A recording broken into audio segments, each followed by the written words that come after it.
Oi, eu sou o Felipe e antes da história, deixa eu te contar uma coisa. Eu tenho alguns livros publicados de forma independente. E se você curte histórias de terror, o link para elas vai estar aqui embaixo. No meio do caminho é a história sobre o amor entre um casal de usuários de drogas. Assim Disse o Universo é um conto sobre determinismo. Satanás em Ré menor é sobre o pior lado humano na hora do desespero. Fios de Horror são mais de 10 histórias perturbadoras e, claro, 3 Pesadelos, que foi meu último livro lançado. Confere lá, e se você já leu, não se esquece de deixar a sua opinião. Agora sim, desliga as luzes, coloca os fones de ouvido e vamos pra história.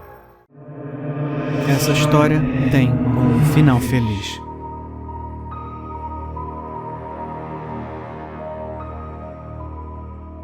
Essa história tem um final feliz. Essa é a minha promessa pra você. Mas começa sombrio. O menino é sequestrado, arrancado de sua casa em plena luz do dia. Ninguém vê nada. Ninguém ouve nada. Como isso é possível? Uma rua movimentada, cheia de vida, cheia de testemunhas, e ninguém vê um menino sendo puxado à força para dentro de uma van? Em que tipo de sociedade vivemos onde permitimos que isso aconteça? Mas fica pior.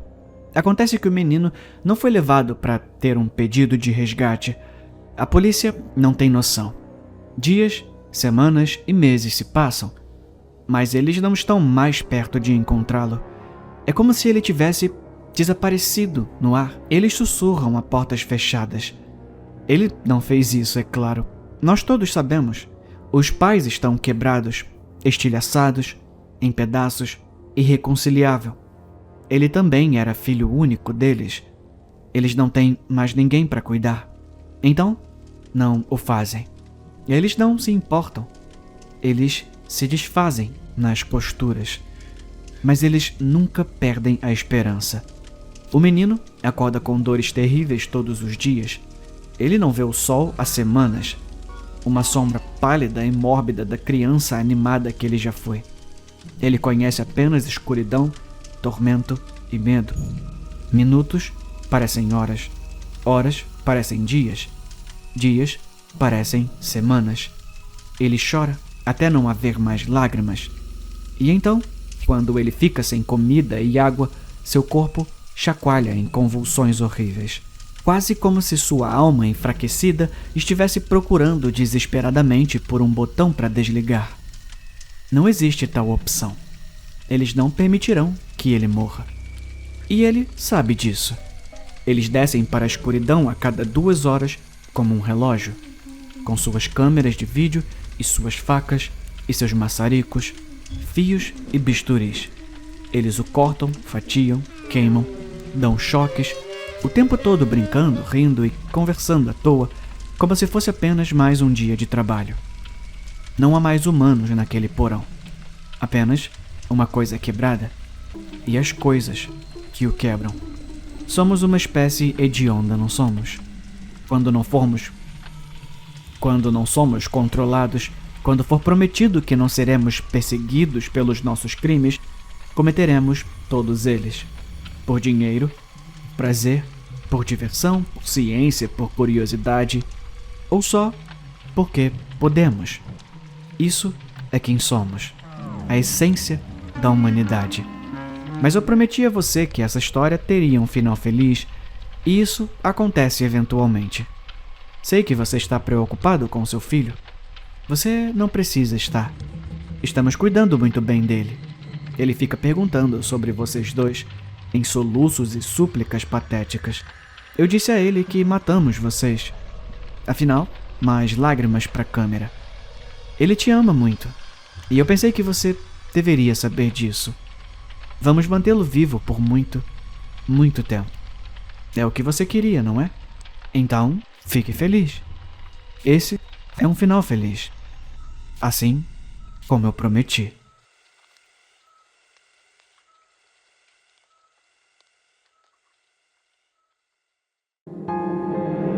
O menino no laboratório.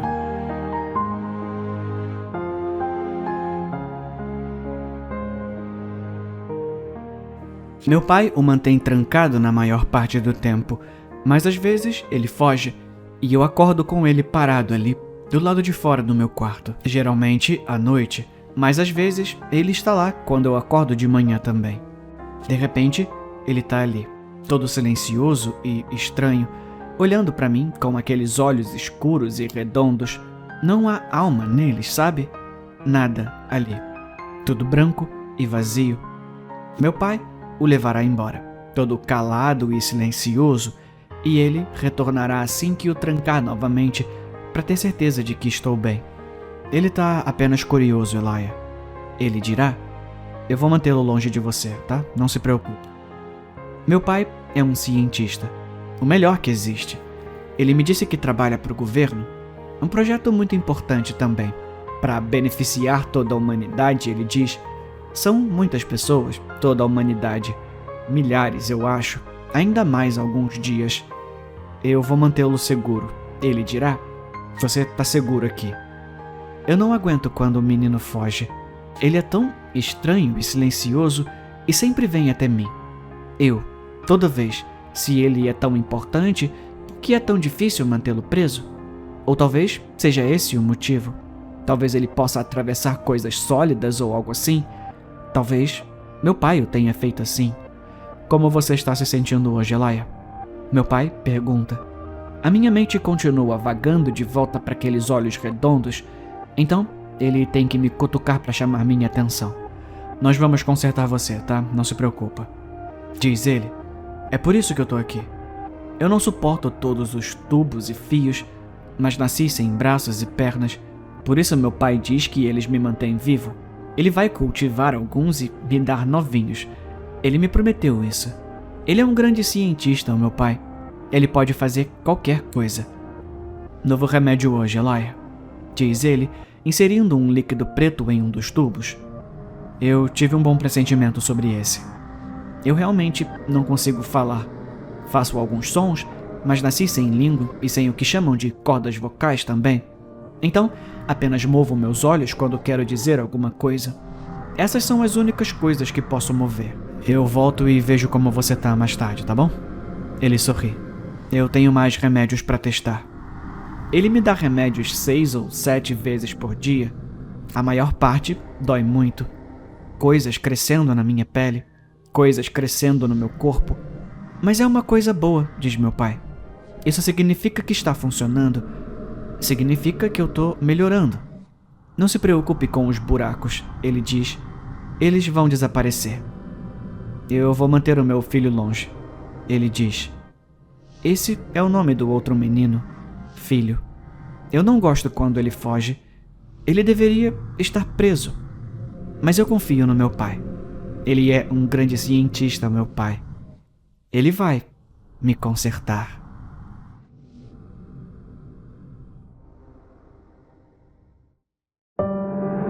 Acabei de aprender algo realmente surpreendente sobre a minha mãe.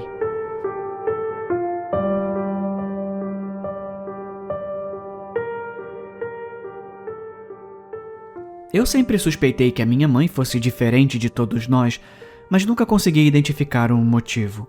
Os rumores abundavam em toda a nossa família, mas eram apenas sussurros em cantos escuros. Não era nenhum segredo que ela mantinha horários diferentes dos nossos, nunca participava de nossas refeições e não participava com frequência de passeios em família.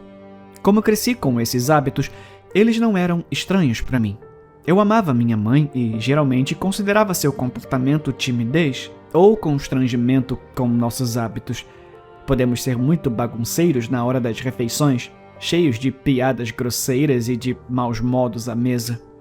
Meu pai era bom com isso, então achei que estava tudo bem. À medida que fui crescendo, entendi que algumas pessoas eram introvertidas e esse rótulo parecia caber nela como uma luva. Ela nunca se sentia confortável em festas, embora meu pai insistisse nelas. Recebíamos pelo menos uma família todos os meses, quando nossos inúmeros tios e tias, avós e bisavós não estavam nos visitando. Venho de uma longa linhagem de pessoas sociais, então suponho que o comportamento da minha mãe era estranho quando considerado com o resto. Foi só em um de nossos jantares mensais, algumas semanas atrás, que percebi. Meu pai convidou os Johnsons, uma família de 5 pessoas de um bairro chique. A unidade parental era típica da região e o marido partilhava o senso de humor rude do meu pai. As crianças eram bastante agradáveis, eu acho. Tínhamos pouco em comum, mas isso não era muito preocupante. Aprendi a me dar bem com todos os tipos e posso bater papo como um profissional. A mamãe era obviamente muito carinhosa e preocupada com o bem-estar dos filhos. Ela os abraçou com força e expressou com muita paixão seus sentimentos por eles. Foi muito difícil para os meus irmãos e eu afastá-los dela, pois eles praticamente se agarraram ao seu lado. A mamãe estava presente durante todo o evento, por insistência do meu pai. Você faz parte dessa família, Clarissa. Então, deveria participar. Eu ouvi dizer pela porta da cozinha. Ela estava praticamente chorando, mas saiu e ficou parada na porta, evitando os olhares dos nossos convidados. Ela devia estar fingindo que não conseguia ouvi-los porque não respondeu quando eles se dirigiram a ela em voz alta em várias ocasiões. Chama a polícia, eles diziam. Eles não podem ficar com nossos filhos, eles reivindicavam. E claro, como todos os seus antecessores, eles inevitavelmente gritavam: socorro, alguém nos ajude, por favor. Então, por uma fração de segundo, minha mãe olhou para cima e encarou a outra mãe. Vi em sua expressão algo que levei semanas de pesquisa e descoberta para compreender, já que não tinha experiência com isso em minha vida. Pena e remorso. Então, incapaz de aguentar a carnificina por mais um segundo, ela desapareceu de volta para a cozinha. Como eu não percebi antes que ela era humana.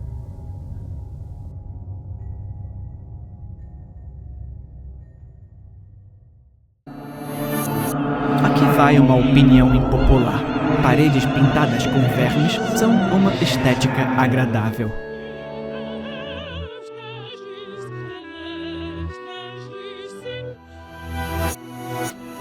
Não sei se é a contorção incessante de 100 mil corpos minúsculos, ou os tons úmidos e grudentos que eles emitem, ou o cheiro insuportável que lembra um pouco as carcaças abandonadas há uma semana. Mas tem algo extremamente reconfortante nas paredes pintadas com vermes. Tá, para aqueles que perguntaram, tudo que você precisa é de um adesivo de papel de parede padrão para que eles grudem na parede.